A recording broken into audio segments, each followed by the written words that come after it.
Baleful Fragments are a bottleneck right now, especially at the very beginning of the game. Imprint an aspect, 15 fragments. Enchant an item, 10. Add a socket, 25.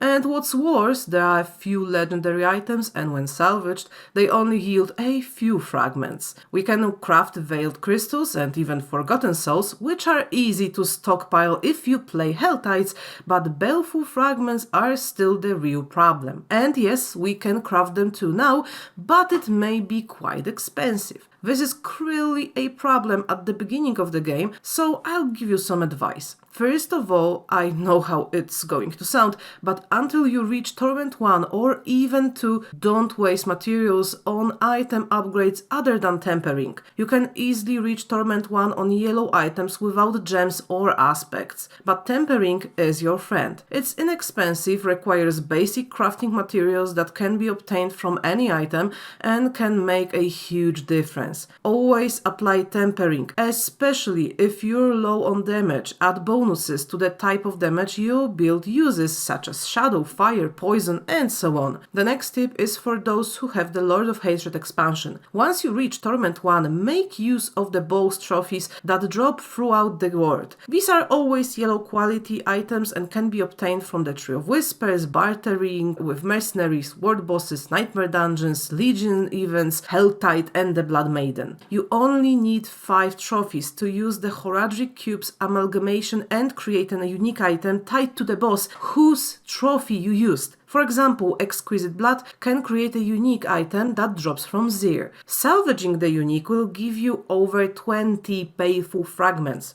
The recent balance changes were definitely a shock for many players and not necessarily in a good way. We'll see what Blizzard does with this. After all, they also improved the game's balance after Vessel of Hatred and the progression changes, so this time will likely be no different. I hope I helped, at least for now. Leave a like, subscribe, and happy hunting!